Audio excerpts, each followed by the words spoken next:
Soap 17 साल से कर रहे थे। जी। एक अगर आप आप 17 साल से सोप चलाने वाले एक व्यक्ति को अगर कोई व्यक्ति डायरेक्ट सेलिंग के बारे में बताए जी, तो उसकी समझ में नहीं आता है, और ये उसको ये लगता है, जैसे अभी हम कहानी में बात कर रहे थे जी, कि भाई दुकान की बड़ी चिंता रहती है। बिल्कुल बिल्कुल। तो फिर ऐसा कैसे कि आप डायरेक्ट सेलिंग में आ गए? क्या शानदार सवाल किया आपने सर।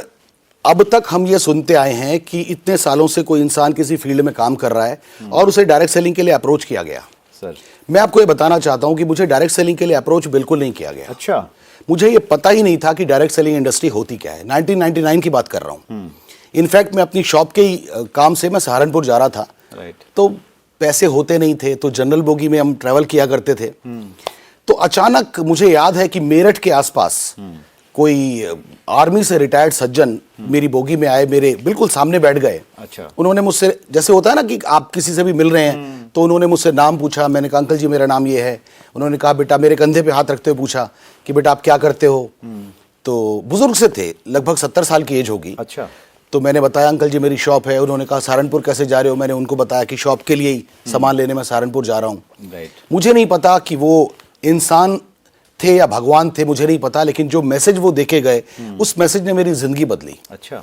उन्होंने मुझसे अचानक एक सवाल किया, बेटा बुरा नहीं मानोगे तो एक सवाल कर लूं। मैंने पूछा अंकल जी करो, आप इतने बड़े हैं मुझसे। उन्होंने मुझसे पूछा कि बेटा अगर 3 महीने तुम अपनी दुकान ना खोलो, क्या तुम्हारे घर में पैसे आएंगे? अच्छा। सुरेंद्र जी मैं आपको बता नहीं सकता, मेरी पूरी बॉडी के रोंगटे खड़े हो गए। अच्छा। मैं सुन्न हो गया, क्योंकि ये सवाल ना मुझे जिंदगी में किसी ने पूछा था, ना मैंने जिंदगी में कभी अपने आप से पूछा था। अच्छा। क्योंकि मुझे ऐसा लगा ही नहीं था कि ऐसा भी हो सकता है कि मैं 3 महीने, कभी कोई सिचुएशन ऐसी आ जाए। हमेशा कोई फिजिकली फिट थोड़ी रह सकता है। उन्होंने कहा कि बेटा जिंदगी में अगर कोई काम ऐसा मिले जिसमें तुम्हें ऐसी इनकम के सोर्स नजर आए जिसमें तुम फिजिकली प्रेजेंट अगर नहीं भी हो तो भी तुम्हारे घर में पैसे आएंगे, तो बेटा ऐसा काम करना जरूर। अच्छा। और उस दिन के लगभग 2-3 साल के बाद उन्होंने कोई काम नहीं बताया? नहीं, कोई काम नहीं बताया उन्होंने। उन्होंने कहा बेटा कोई काम ऐसा अगर मिले तो जरूर करना, कि जिसमें तुम फिजिकली प्रेजेंट नहीं हो लेकिन फिर भी तुम्हारे घर में पैसे आने का सोर्स बंद ना हो। ग्रेट। हम तो यही मानते थे ना कि ऐसे तभी आ सकते हैं जब हमने कोई प्रॉपर्टी किराए पे दी हुई है, तो तभी उसका किराया आएगा। तो उसके अलावा कुछ पता ही नहीं था। और मैं इतना रिच नहीं था कि मेरी कोई प्रॉपर्टी ऐसे किराए पे चल रही हो। ग्रेट। खोपड़ी घूम गई सर। और उसके लगभग 2.5-3 साल के बाद अचानक मुझे नेटवर्क मार्केटिंग इंडस्ट्री को देखने का मौका मिला। अच्छा। समझने का मौका मिला।